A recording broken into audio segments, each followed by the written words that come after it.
This is going to be the weirdest January wrap-up ever. All right, hopefully this mic still works. Because I'm in my car, and also partially because I think I'm in a reading slump. I've only read 2.5 books this month, which is very odd for me. Last year, I read probably 9 books by the end of January. This year, it took me almost half the month to finish the book I had started during the Christmas holidays. And right now, the book I'm currently reading, that was digital. The book I'm currently reading is also digital, and it's taking me over 2 weeks to finish as well. Like I think 2 weeks in, and I'm still, I think, only 50% through it, which sucks because it's the sequel of the book that I read in like 4 days, but that was a physical copy. So I'm starting to wonder if I have like a weird, if for some reason my mind just doesn't want to read digital books right now, which sucks because I really don't want to physically buy more books before we move. So this month I read If Love Had a Price by Anna Hong, and it just felt like a very long read. Her books are normally a decent amount of pages, and I figured it was going to take me a bit to read it, but I just found myself not wanting to pick it up. It took me a bit to read. I did rate it only like 3 stars because it's not my favorite of hers, but it was still entertaining.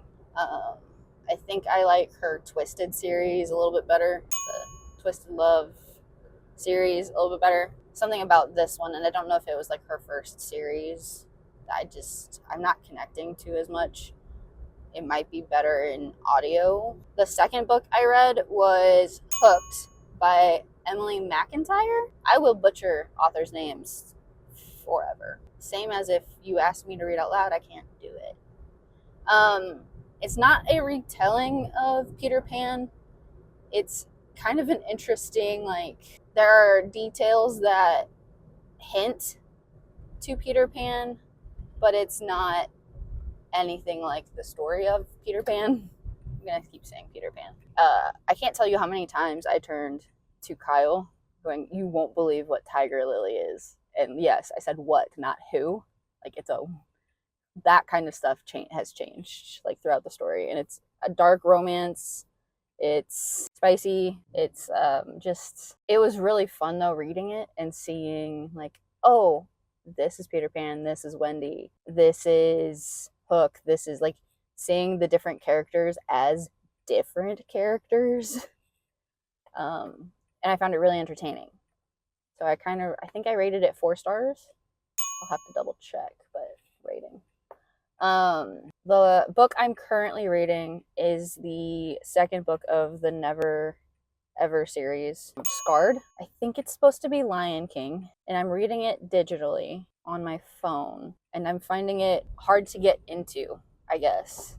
I think maybe the plot's just taking a little too long to get into, like the meat of it, specifically, but I don't know if that's because I'm reading it digitally or if it would feel that way if I was reading it physically. I feel like digitally it's hard to tell how far you've actually read, where in like a book you have a physical like progress bar with your bookmark. Hopefully I can finish this book within the week, because like I said, I only have read 2.5 books this month. I have a goal of reading 50 books this year, and I already know there are going to be a few weeks this year where I'm not going to be able to finish a book for like an average of 1 book a week. So we're already feeling a little bit behind on that goal. Do I think I'm going to catch up? Absolutely. Like I said, there was 1 month last year where I read 9 books. So I'm sure once Kyle starts residency, once I'm done with my MSF coach prep course, once we move, I'll have way more time to read. Once we move, I kind of want to build a library, like a small one. I guess you can't really call it a library if it's under 1,000 books, but it would be fun to just like have a room dedicated to, I guess I'll be working from home, so maybe office space and reading. So